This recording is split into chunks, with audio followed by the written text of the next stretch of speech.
Très cher investisseur, c'est un réel plaisir de te retrouver pour cette nouvelle vidéo d'une série dans laquelle je pars à la rencontre des plus grandes villes et départements français pour faire une analyse du business du self-stockage. Aujourd'hui, dans cette nouvelle vidéo, on va analyser la ville de Montpellier et le département de l'Hérault. Si tu ne me connais pas, je me présente rapidement. Je suis Nicolas Todo, je suis propriétaire de 3 centres de self-stockage et j'ai créé la toute première chaîne dédiée à l'investissement dans les centres de self-stockage. J'ai également créé une formation qui va te permettre de lancer ton premier centre de self-stockage. Elle contient bien entendu tous les chapitres essentiels à la création d'un centre, mais également les partenaires de longue date avec qui je travaille. Donc si tu as un projet de self-stockage ou que tu veux en savoir plus, n'hésite pas à me contacter. Il y a un lien Calendly dans la description. C'est pour entretenir un appel de 30 minutes qui est complètement gratuit avec moi. Donc profites-en. Démarrons maintenant la vidéo. Montpellier fait partie de ces villes où tout va vite. Alors, il fait beau, les gens sont super sympas, c'est le sud, comme Toulouse d'ailleurs, et donc la population augmente, les logements se densifient, et petit à petit, la place commence à manquer. Quand on regarde les chiffres de près, le self-stockage est devenu donc un indicateur très fiable de la pression immobilière locale. Aujourd'hui, donc, je te propose une analyse complète et factuelle du marché du self-stockage. Pour faire cette analyse, je vais me baser sur les données de l'INSEE, mais également l'étude de référence réalisée par le site location-gardemeubles.fr. Parlons tout d'abord du contexte démographique et territorial. Alors, Montpellier, c'est 310 000 habitants. La métropole de Montpellier-Méditerranée, c'est environ 500 000 habitants. Quant au département de l'Hérault, il comptabilise 1,2 million d'habitants. L'Hérault est donc l'un des départements les plus dynamiques de France. Il a un solde migratoire positif, une forte attractivité étudiante et la croissance est continue depuis plus de 20 ans. Bref, l'Hérault est en train d'exploser littéralement et positivement. C'est une ville jeune, dense, avec beaucoup de logements collectifs. Il y a peu de caves et peu de garages.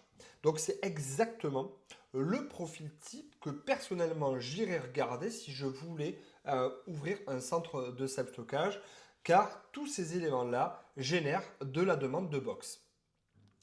Concernant les données économiques, on note à Montpellier beaucoup de cases cochées. Il y a plus de 60 000 entreprises dans la métropole, il y a une forte présence de TPE, de freelance, de sociétés e-commerce, de professions libérales. Il y a aussi, de manière générale en France, en tout cas, le développement massif du télétravail. Et bien entendu, Montpellier étant au bord de la mer, il y a une activité touristique importante sur le littoral, à Sète, à Agde ou à Frontignan, voilà, qui sont des villes très touristiques. Résultat, le self-stockage ne sert pas qu'à stocker des meubles, il devient un outil de logistique léger, aussi bien pour les particuliers que les professionnels. Parlons maintenant des chiffres clés du self-stockage. Ces chiffres clés donc, viennent du site location-gardemeubles.fr qu'on remercie bien entendu. Donc Montpellier intramuros, c'est environ 2250 box pour environ 310 000 habitants. Ce qui fait un box pour 138 habitants. C'est très proche de la moyenne nationale, soit un box pour 134 habitants. Quant à l'Hérault, il y a 12 000 box pour 1,2 million d'habitants, donc ça fait un box pour 100 habitants.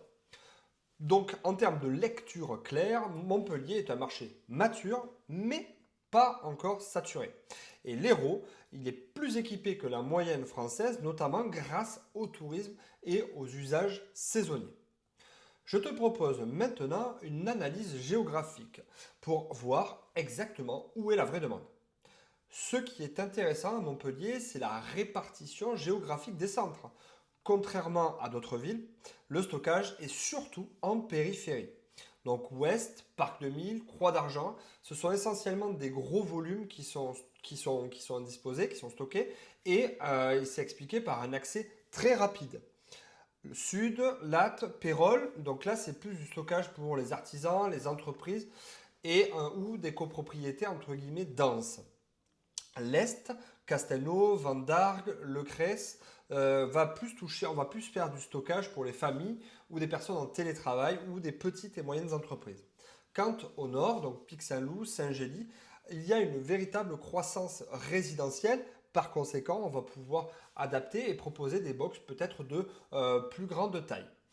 À l'échelle départementale, Sète, Béziers et Agde sont de véritables pôles secondaires, avec une demande très marquée en haute saison. Maintenant, je te propose de savoir qui loue des box dans le 34. On retrouve trois grands profils. Tout d'abord, les particuliers qui vont déménager, arriver ou partir, les personnes qui font des travaux dans leur logement, les personnes qui manquent de place de manière générale parce que des petits logements, donc ça c'est plus valable dans des villes, entre guillemets, des grandes villes comme Béziers, Sète ou encore une fois Montpellier, et bien entendu les étudiants parce que c'est des villes justement qui attirent beaucoup d'étudiants. Ensuite, tu vas pouvoir cibler également les professionnels, tels que les artisans, les e-commerçants, ceux qui veulent faire du stockage saisonnier et ces personnes qui veulent faire aussi de l'archivage. Enfin, il y a aussi une cible à prendre en compte, surtout que tu es dans une zone très touristique, c'est les résidences secondaires. Donc c'est très présent sur le littoral. Donc c'est un usage l'usage typique, c'est par exemple le mobilier, les équipements, le vélo et tout ce qui va toucher au nautisme. Donc dans l'Hérault, la saisonnalité est un vrai sujet et un vrai moteur économique du stockage. Donc ça peut être bénéfique parce que tu vas pouvoir remplir tes box plus rapidement, mais par contre, c'est à prendre en compte aussi pour les périodes potentiellement creuses.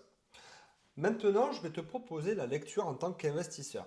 D'un point de vue de l'investissement, l'Hérault est particulièrement intéressant, selon moi. En effet, il y a une population en hausse de manière constante, l'immobilier est cher et il y a peu de stockage à domicile. Les caves n'existent presque plus dans les nouveaux logements. Par conséquent, les gens cherchent des solutions de stockage, que ce soit les professionnels ou des particuliers comme on a vu. Il y a une forte mobilité expliquée notamment par le côté un petit peu touristique, les résidences secondaires, les étudiants et également tout ce bassin économique qui génère des allers et retours permanents des travailleurs.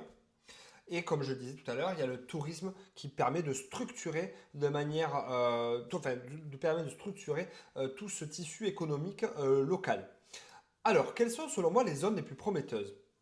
Je dirais d'abord Béziers Ouest, Sète, Vendargues et Castelnau et Lunel et Pérol. En effet, le potentiel est souvent meilleur en périphérie qu'en hypercentre. Cependant, il y a un manque de demande dans les zones d'hypercentre avec des petits centres de proximité, des centres d'environ 30 box. Donc si vous voulez justement vous lancer là-dedans, ça tombe bien, moi je suis vraiment spécialisé sur ce marché-là. J'ai plusieurs centres qui sont comme ça, et j'accompagne aussi des investisseurs à ouvrir leur propre centre de self-stockage, centre automatisé ou non. Quoi qu'il en soit, voilà, sachez qu'il y a quand même une demande qui est conséquente dans l'Hérault de manière générale.